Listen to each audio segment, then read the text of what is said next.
Upon entering my new school, I sensed the imminent shift in my surroundings.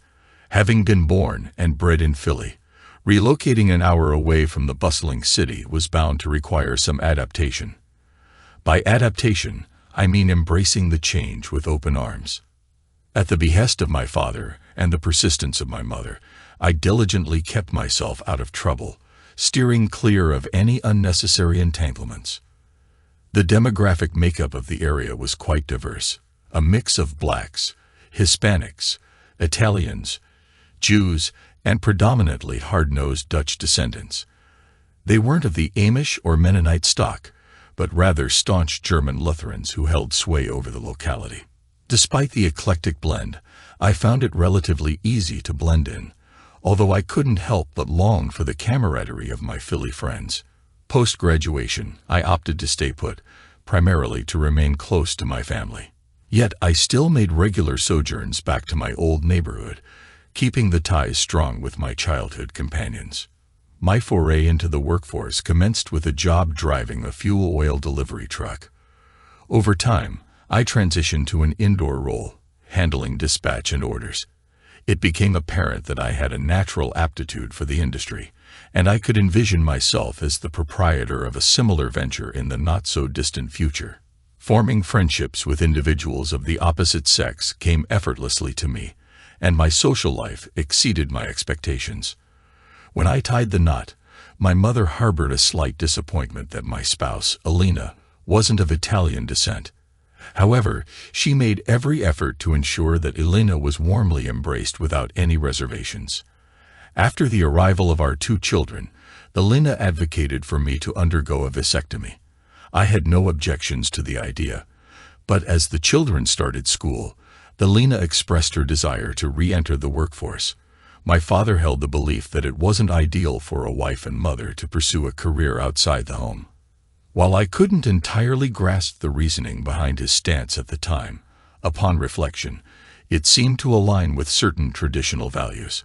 It wasn't that I objected to Alina's decision to work, but rather, I felt uncomfortable with the idea of her socializing extensively with people from her past, some of whom I didn't particularly care for.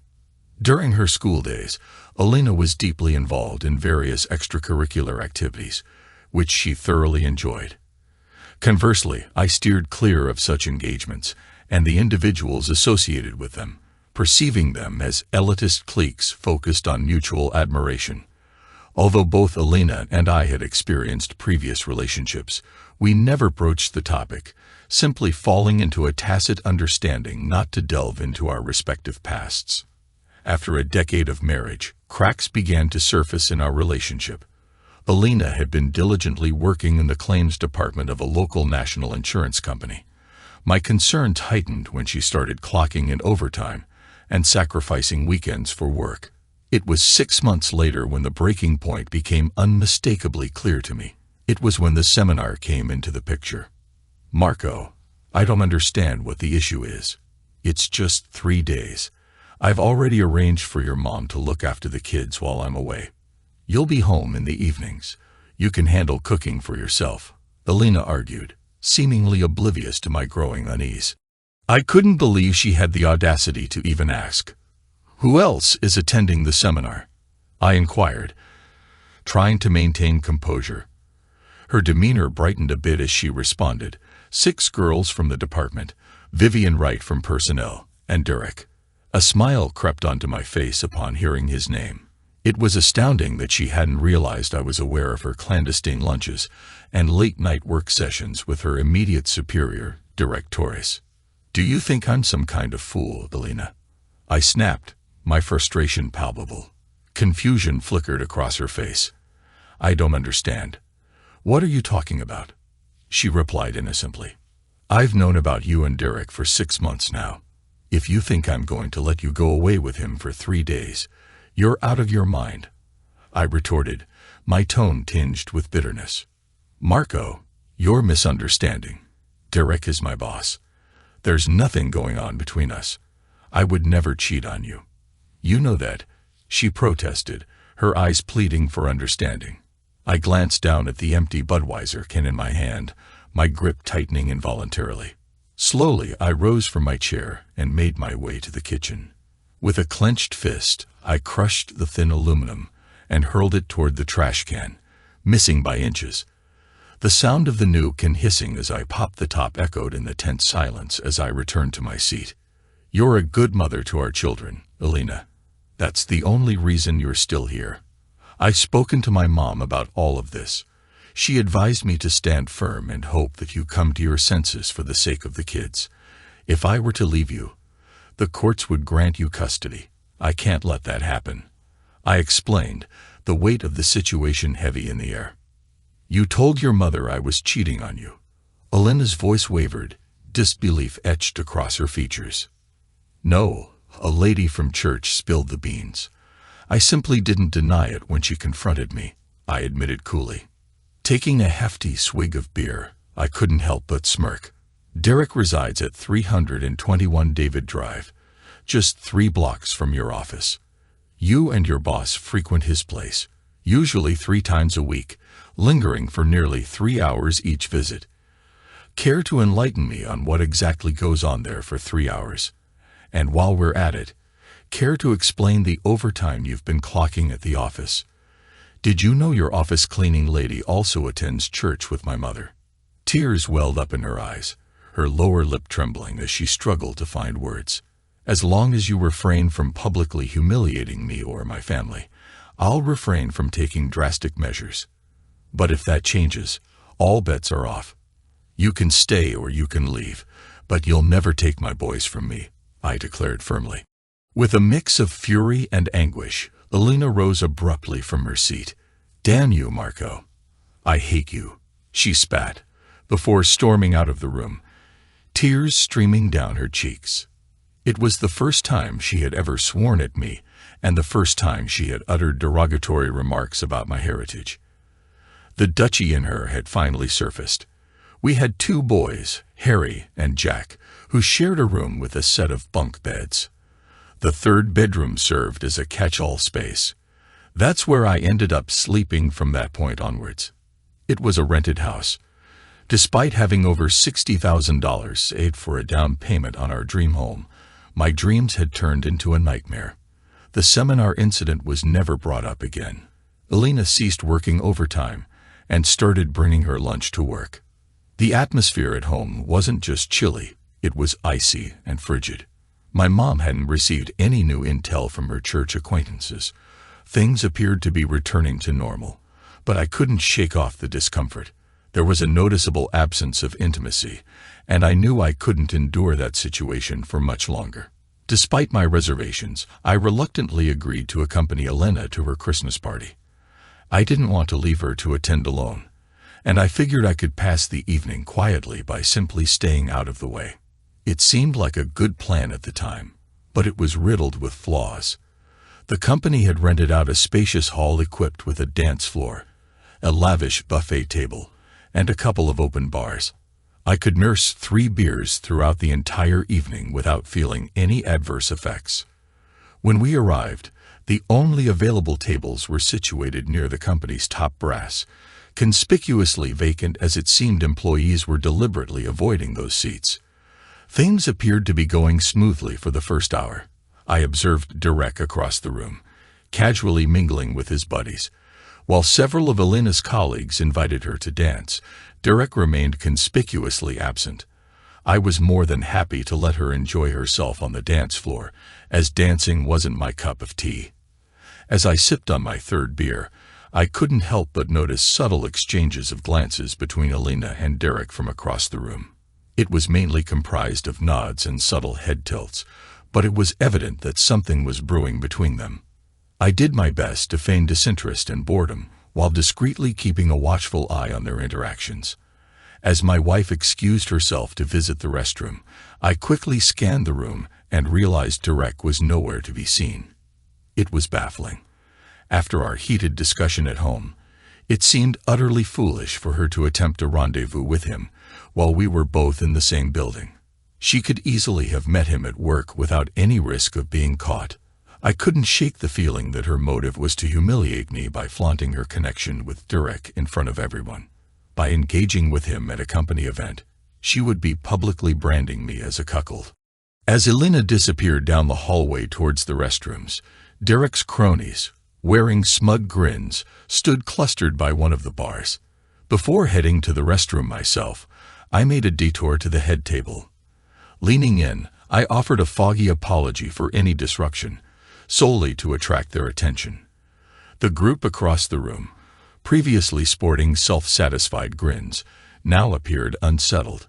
They seemed unsure of how to assist or direct in this unexpected situation. Entering the empty ladies' room first, I then ventured into the men's room. What I witnessed next unfolded in a blur of shock and anger. There they were, locked in an embrace. His back was to me, his hand creeping up her skirt, and to my dismay, there was no resistance from her. I seized Derek by the collar and forcefully shoved him against the wall, ignoring my wife's frantic cries echoing in the background. With a swift motion, I brought him to the ground. The once lively hall fell eerily silent as I dragged Derek to the center of the floor by his tie. The orchestra had halted their music, and all eyes were fixed on the unfolding scene.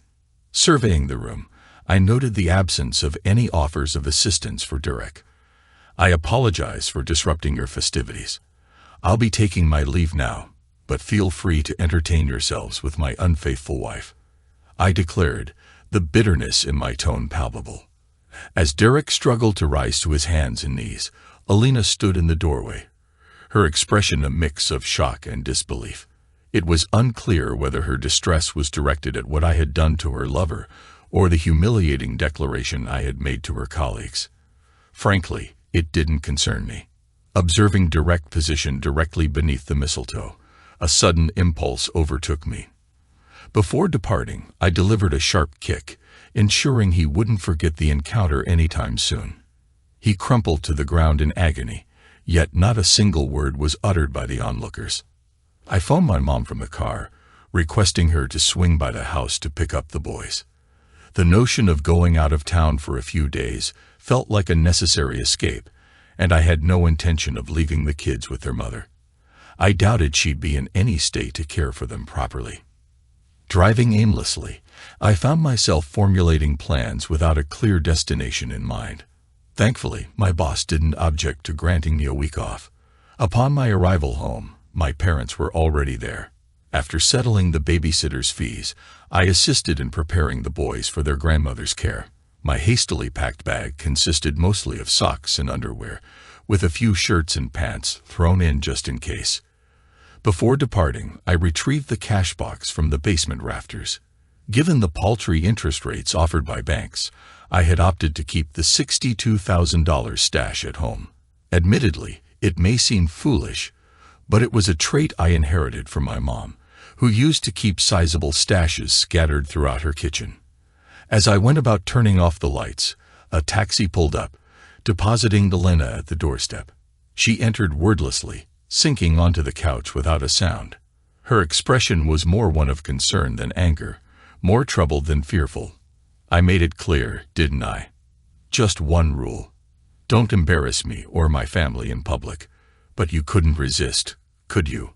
I uttered calmly, watching as tears welled in her eyes before turning and walking out the door. It was a little after 9 when I merged onto the Schuylkill Expressway. Well, that party didn't last long. For me, at least. I decided to spend a few days in Atlantic City before heading home. But first, I needed to catch up with my old friend Luca. Luca ran a sandwich shop in our old neighborhood. It wasn't one of those flashy places you see in Philly travel guides. Rather, it served as a local convenience for the nearby residents.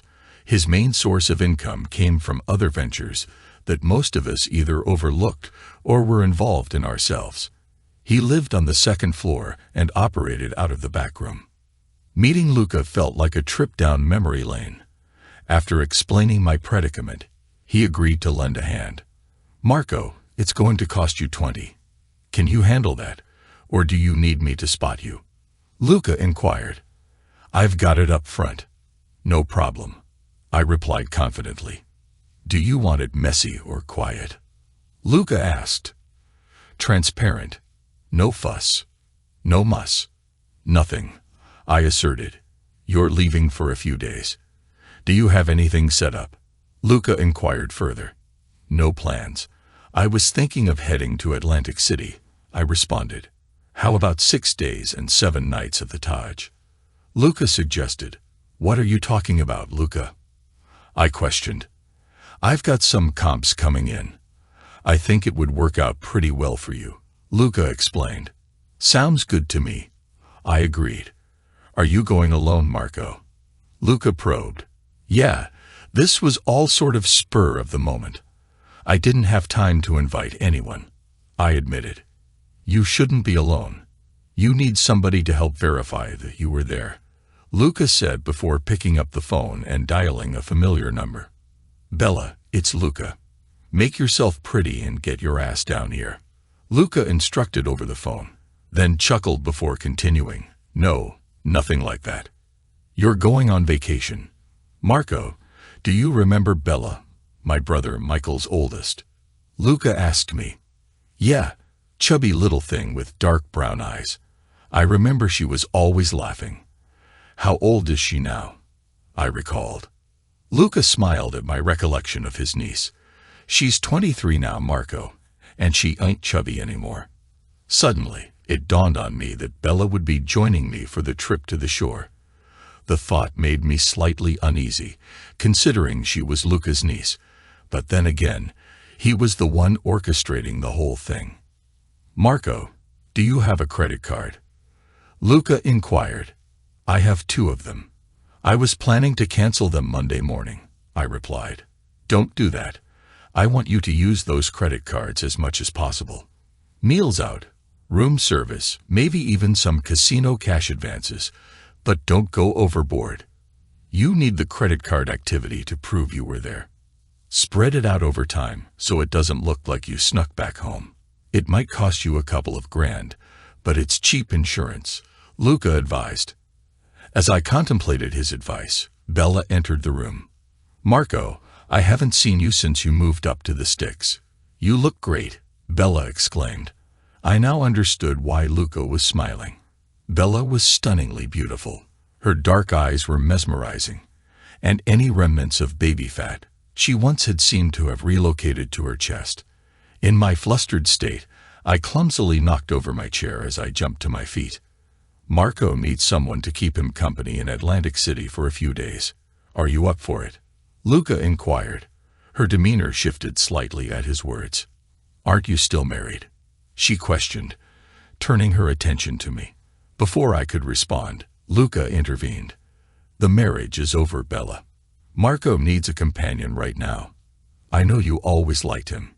So I thought of you first, Luca explained. I'm not asking you to sleep with him. Just keep him company and help him forget his troubles, Luca reasoned.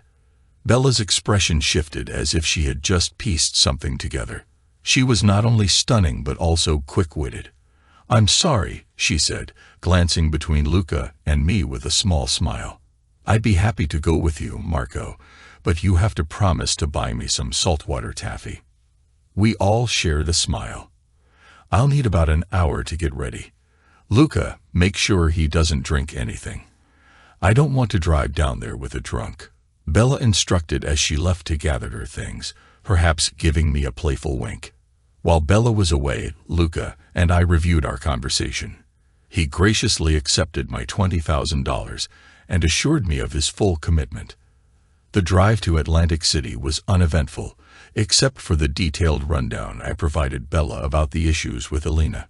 Her only response was, "Oh, the poor kids." Bella frowned upon seeing the double beds in our room, but fortunately, she didn't notice my suppressed chuckle. I had a strong feeling that we'd only be using one of them before the week was over. All good things come in time. We dabbled in a bit of gambling, but kept it restrained. I was wise enough to understand that in the grand scheme, the odds were stacked against me. Bella was content with the quarter slots, while I simply sought a diversion. More often than not, we found ourselves relishing meals and strolling along the boardwalk, and naturally, we caught every show in town. The first night, I maintained my gentlemanly demeanor, but by noon on the second day, Bella and I were igniting sparks between the sheets. My mother had been right. I should have married an Italian girl.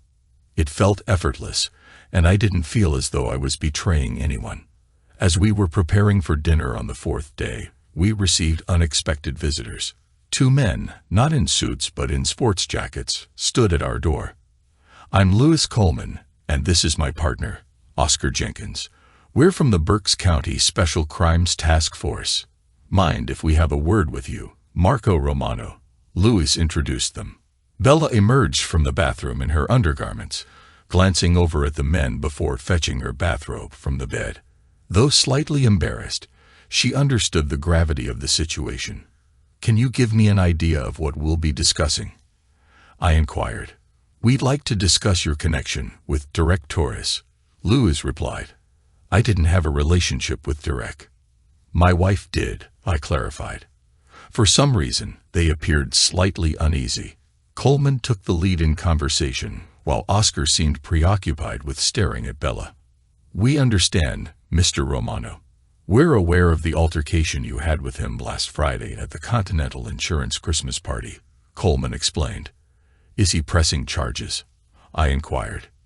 "No, he's gone missing, and we were hoping you could assist us in locating him," Coleman replied. "Gentlemen, before we proceed, I'd like to have someone from the Atlantic City Police Department present, and I don't mean just any officer. If you can't arrange that, I'll need a lawyer." "My lawyer from Reading," I asserted. There was no immediate response from my visitors. "Bella, get dressed. We're heading out for supper." "Apologies, gentlemen, but we have reservations at 6 o'clock. The steaks at the safari are outstanding. I may be available to speak with you this Friday if needed," I offered. They seemed taken aback by my response. "Why do you suspect something happened to this guy? Maybe he simply left town for a while," I suggested.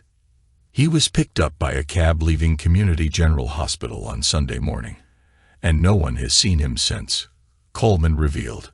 Bella had finished dressing, and I was slipping on my jacket. "Well, I've been here since Friday night, and you can verify that with the hotel staff. Now, if you'll excuse me, we're off for a couple of steaks. Any further questions can wait until Friday," I stated firmly. "Yes, we'll expect to see you then," Coleman responded. With a simple nod, I guided them towards the door. We rode down in the elevator together, but no more words were exchanged. When we reached the lobby, they headed towards hotel security, while Bella and I made our way to the safari. Harry and Jack greeted me enthusiastically when I arrived home, and the saltwater taffy I brought back only added to their joy. However, Elena seemed distant and chilly. It was evident she had no clue about the day's events. After my discussion with the police, I spent the rest of the afternoon with the boys and planned to have a conversation with Elena later that evening. The boys were settled in front of the TV for the evening, so I took a seat at the kitchen table, patiently waiting for Elena to finish cleaning up. She seemed to be taking longer than usual, but I remained seated, unmoved. Finally, she turned towards me and sat down, resting her elbows on the formica top. "What did you do with Derek?" Her tone wasn't accusatory or angry. Rather, she seemed genuinely concerned. Her gaze shifted between me and the room as she awaited my response. "I was in Atlantic City all week. I haven't seen Derek since the party," I replied. "You hurt him," she stated matter-of-factly. "I hope so," I responded bluntly. "He was in the hospital for 2 days. You broke his jaw and his nose," she informed me. "He deserved it," I retorted. She seemed to have run out of questions. "What were you doing with him in the men's room?" I pressed after a moment of silence. There was no response from Elena. She sat, wringing her hands and avoiding eye contact, fixated on the tabletop. "Why did he have his hand up your skirt?" I questioned, still met with silence. "Why aren't you at work, and why are the kids home on a school day?" I queried further. "I had to quit work. There was no way I could go back there again. I took the boys out of school because your mother said you might be home today," Elena confessed. It was time to address the issues head-on. I made it clear, "Elena, there was only one rule. Don't do anything that would humiliate me or my family. A straightforward rule. Why did you feel the need to break it? Both of you just seemed determined to rub it in. Why? I demanded, my frustration mounting with each word. Elena appeared increasingly nervous as we sat there. I slammed my fist onto the tabletop forcefully. I ask you why. "Damn it, answer me," I insisted. "I don't know why. It just happened. You were sitting there like a lost puppy, and we thought we could take advantage of the situation. We had no idea you would react like that. You went berserk. I was terrified," she confessed, her voice trembling with emotion. At least she was showing some emotion, but her explanation made no sense. I refused to dwell on it. It was foolish of them to choose that moment and that place to humiliate me. They had weeks to plan their rendezvous before the party, and I would have been none the wiser. No, their intention was clear, and Elena's excuses wouldn't change that fact. "Elena, you have 3 options. You can choose to stay here and fulfill your responsibilities as a mother to your children. You can opt for a divorce and leave without custody of the kids, or you can simply vanish from our lives altogether. However, if you decide to stay, understand that we won't be living as husband and wife, and I won't tolerate any further affairs with Derek or anyone else," I stated firmly. At the mention of Derek's name, Elena broke into tears. Before she could make a decision, she fled from the room, sobbing uncontrollably. It seemed the conversation would have to be continued another day. Changes were made. I secured a small apartment a few blocks away from the house, close enough for the boys to visit whenever they wished. Bella moved in with me. The police interviewed me a few more times before ceasing their inquiries. Derek had been last seen picked up by a taxi outside the hospital, but his whereabouts remained unknown. Despite his family offering a reward for any information, no leads were forthcoming. Every evening, I joined Elena and the boys for supper, and I made sure to spend quality time with my sons on the weekends. Despite still being legally married, it was evident to everyone that Elena and I were no longer a couple. She often visited her parents and sister, which didn't bother me.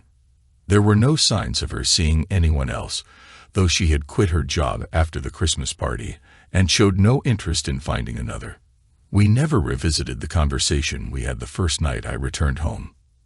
Elena fulfilled her role as a devoted mother impeccably. The house was always tidy, the boys well-fed, and they consistently had clean clothes. I handled all the outdoor chores, ensuring the lawn and surroundings were well-maintained. Elena received a weekly allowance of $200 to cover household expenses, groceries, and personal needs. Despite my offer to provide more, she always declined. We no longer relied on credit cards. During Thanksgiving and Christmas, the boys and I spent time with my family, often accompanied by Bella. Elena typically spent the holidays with her own family, but made sure to join us on Christmas Eve to celebrate with the boys. Conversations about the relationship between their mother and me became awkward whenever Harry or Jack brought it up. Both Elena and I adamantly refused to engage in discussion on the matter with them. I appreciated her stance, but then again, what could she possibly say? The facade continued for years, with my brief explanation hardly capturing the complexities of our situation. Constant complications and disagreements arose, yet somehow we managed to navigate through them. Initially, things were going well with Bella.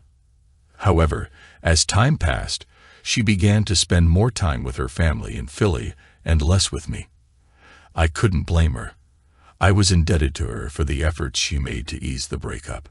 Despite the challenges, I found myself unable to divorce Elena, and as long as the boys were still at home, I couldn't bring myself to ask her to leave. These were self-imposed limitations, but ones I felt compelled to honor. I detested the entire situation, but I couldn't devise an alternative plan. However, the boys found a way to do just that. When Harry was 16, things reached a breaking point. A new student at his school, who happened to be related to my wife's former lover, deliberately provoked Harry about the situation. It was the first time this issue had ever surfaced, catching Harry off guard. Derek's nephew ended up in the hospital, and I received a call to pick up Harry from school. He was suspended for 2 weeks and faced potential assault charges. Unfortunately, Jack witnessed the altercation and insisted on intervening to aid his brother. He ended up losing 2 teeth but earned Harry's admiration for his support. Upon bringing her sons home, Alina met us at the door. Harry immediately confronted his mother for not being honest with them about the events from years ago. Alina remained silent, offering no defense as her eldest son expressed his anger. Sensing the tension, I took Jack to the dentist, leaving them alone to address their issues. Jack didn't seem too bothered by his missing teeth, but I was concerned about the impending dental expenses. When we returned home, Alina was nowhere to be found. Her car remained parked, but she had left without a word or explanation, leaving Harry bewildered. I took a week off from work to try to calm things down and sort out the situation. Alina's parents and sister maintained their silence toward me. After a week passed with no word from Alina, her whereabouts or intentions remained a mystery. Bella and I made the decision to move into the house together. Initially, sharing a bed felt awkward, but surprisingly, the boys accepted the arrangement more easily than I had anticipated. One day while I was at work, all traces of Alina or anything connected to her vanished from the house. I didn't inquire about what Bella did with it, nor did I have any desire to know. Bella seamlessly assumed all the responsibilities that Alina had once handled. To simplify things, I provided her with a few credit cards. It was peculiar to realize that I trusted my mistress more than my wife. I sold Alina's car and purchased a new one for Bella. Family gatherings became less tense with this new arrangement. Bella was happier and my mother was overjoyed. Harry and Jack experienced no further issues at school, and Derek's nephew never returned. Despite these improvements, I was still legally married. After 2 months of uncertainty regarding Alina's whereabouts, I decided to take action and reported her as a missing person to the police. However, I framed it as a case of a runaway spouse, knowing I could use the report as evidence when filing for divorce, citing abandonment as grounds. I patiently waited 2 more months before submitting the divorce papers, aware that a year of absence was necessary for the divorce to be granted. I was planning ahead, strategizing for the future. Gradually, life in the household settled into a new rhythm. Harry and Jack adapted well to Bella's presence. Though they never referred to her as Mom, preferring to call her Bella, our dynamics improved significantly. We began to resemble a family more than we had in years. Then, unexpectedly, I received a final decree of divorce, freeing me from my marriage. 2 weeks later, Bella and I journeyed to Elkton and exchanged vows, solidifying our bond. With Harry graduating from school and joining the Air Force and Jack enrolling in meat-cutting school in Toledo a year later, changes came swiftly. Before we knew it, Bella and I found ourselves alone. Despite our readiness to move forward, we never received any word from Alina, leaving her whereabouts and intentions shrouded in mystery. Mom and Dad made the move to Ocala, urging us all to promise to visit them at least twice a year. With no strong ties keeping us in Reading, Bella and I decided to return to our roots in Philly. Jack, after graduating from his school, found a position at a prestigious butcher shop in Westchester. We cherished the moments we spent with him, as he always had something delightful to share whenever we met. A year later, we found ourselves attending one of Bella's niece's weddings, a grand affair typical of Italian celebrations in the city of brotherly love. The event was teeming with guests, mostly family members, along with a sprinkling of opportunists seeking free drinks and food. Nevertheless, the festivities were lively and abundant. During the evening, I noticed Bella displaying a hint of unease, her gaze wandering across the dance floor on several occasions. Though I tried to spot what had caught her attention, I saw nothing out of the ordinary. However, when she excused herself to visit the restroom, a sense of apprehension washed over me. Observing her as she made her way to the back of the hall, I noticed her meeting up with one of her old friends. Amidst the chatter and socializing, Bella's behavior caught my attention. Instead of heading to the restroom as she initially claimed, she approached one of Luca's assistants, her gestures directed towards a nearby table. There sat 3 guys and 3 girls, looking like they were trying a bit too hard to impress. Returning to our table, Bella wore a thoughtful yet composed expression. "Marco, we've got a slight issue," she began. "I gathered that much from your little reconnaissance mission. Care to elaborate?" I asked. "You need to stay calm. In a few minutes, one of the guys from Janet's table will come over here and try to provoke you." "What do you mean, provoke me?" "He'll likely say some offensive things about me to get a rise out of you. When you react, they'll jump in and attack you. And I'm supposed to just let that happen." "Temporarily, yes. Wait until Thomas and the others are ready. You might need to fend off one of them, but that should be the extent of it." "What exactly do you mean by play along with him?" "Let him insult me and then agree with him. If he calls me a prostitute, ask him how much he's willing to pay. Something like that. But whatever you do, don't let him provoke you." "What's all this about? Why are these guys targeting me?" "Take a look at Janet's table." "Okay. Focus on the woman with the short platinum hair." "Got her. Look closer. Whoa, that's Elena. What's she doing here?" "Elena's boyfriend is somehow connected to the bride. It seems she's still holding a grudge against you, and she orchestrated this setup to get back at you when she saw you were here. I guess she's out for revenge. While you and Luca's crew handle things here, Janet and I will have a chat with Elena in the ladies' room. It's not going to be pleasant." I felt uneasy about the situation unfolding. This was supposed to be a joyous occasion, a memorable night for the bride. It wasn't right for a couple of thugs to spoil it. When I noticed Elena's companion rising from his seat, I stood up and made a polite excuse to the table. Bella shot me a curious glance that seemed to grasp the situation. Nonchalantly, I strolled over to the side fire exit, where people were stepping out for a smoke. The boyfriend nodded to his companions, signaling them to follow. Unseen by them, 3 men emerged from the back of the bar, each wielding a Louisville Slugger kept behind the counter. Outside, about half a dozen individuals were puffing away by the fire exit. With a firm tone, I instructed them to leave, and surprisingly, they complied without resistance. There must have been an urgency in my voice. I walked a short distance away and paused, then turned back. The trio emerged, initially smiling, but their expressions quickly soured as the door clicked shut behind them. Their grins vanished upon spotting the 3 bat-wielding figures and the bride's father waiting for them. The altercation ended swiftly, lasting no more than 30 seconds, and I didn't have to resort to violence. "Apologies for any inconvenience caused to you and your family on this special evening," I expressed, feeling like a character straight out of a mob movie. "Thank you for handling it discreetly," he responded, shaking my hand before returning to his daughter's side. After expressing gratitude to Luca's men for their assistance, I went inside to locate Bella. They remained behind to tidy up the aftermath. Sensing it was time to depart, I couldn't find Bella, and Elena's table was now deserted. Jack, having caught wind of the disturbance, approached me at the bar with some of his friends. "Dad, what's going on?" My initial instinct was to keep quiet, but it failed. "Your mother was here with her new boyfriend." "I don't need to hear more than that," he replied with a grin, ordering a beer from the bartender. We engaged in conversation about other topics for about an hour. Eventually, Bella appeared, looking a bit disheveled. "Where have you been?" I asked. She smirked mischievously.